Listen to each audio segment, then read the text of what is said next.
more blame Trump first and blame Trump solely for every crisis that comes along.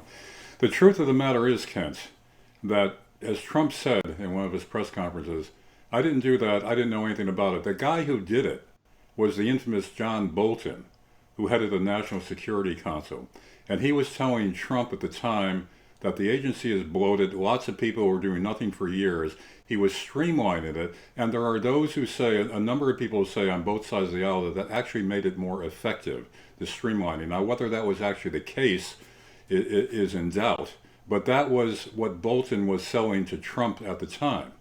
And keep in mind that Obama came in for criticism during the 2014-15 Ebola crisis, which he reacted poorly to and dragged his feet on. It was after that criticism of his mishandling of that crisis that he set up that pandemic emergency council within the National Security Council. And when Trump came in, that was intact, and then Bolton came in and said he was streamlining it. Now, don't forget, Trump has been Yeah, sold... but Bolton worked for Trump. Bolton worked for Trump, right? Yeah, and what did Trump know coming in, knew with that? You know, he depended on Bolton. He depended on a lot of people that were giving him misinformation, sandbagging him, or who were incompetent. You know, it became a Garrison mentality with everybody on him 24/7 for everything he did. He's circling the wagons, going to what he thought were trusted advisors, and they gave him advice. And don't forget, the esteemed Dr. Fauci, as late as January, was saying publicly, you could look this up, that the crisis will not come to the U.S. We don't have anything to worry about. So even Fauci... He didn't actually say that we didn't have anything to worry about. He didn't quite say that. I mean, he didn't say not to worry. He said that it might come. He said he really minimized the risk. I can give you the exact quote later if you want, but he clearly was minimizing the risk. Now, what should have been done early on was stopping these incoming flights from China and other countries affected by Ebola. Now, at the time, health officials were assuring us that just taking people's temperatures on those incoming flights suffice. If they didn't have temperatures, then they were allowed to go in, which I thought was bad at the time. But that's what Trump was being told by all the health experts. So what I'm saying is, there's blame to go around here. And I think one of the key people here is John Bolton, who, of course, you know, you remember, Trump ousted him as a loose cannon and basically a nutcase, although he didn't quite put it in those terms. And Bolton was trying to talk him into more wars in Venezuela, in a number of places. So Bolton was ousted. You know, he's a warmonger nutcase from way back. And Trump naively was depending upon him because who else is around him to help him? You know, this is what happens in a lot of administrations where they're beleaguered. Kennedy went through the same thing, where it was a CIA against Kennedy, and he was depending upon his brother to help him through that. Larry, didn't he have 3 years to get it to replenish the stockpiles? I mean, and he claims that he was doing other stuff.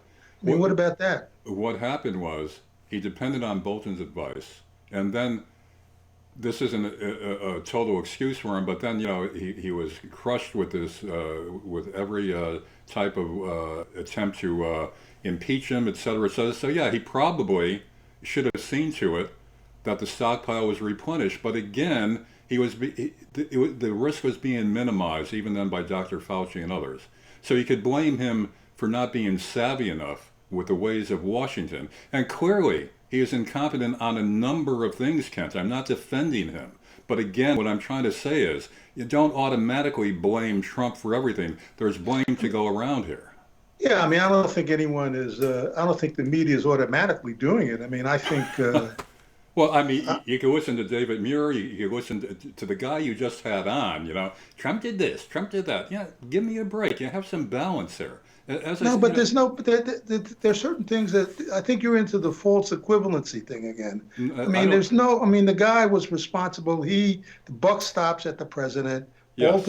Bolton worked for the president. Yeah. And he got rid of Bolton.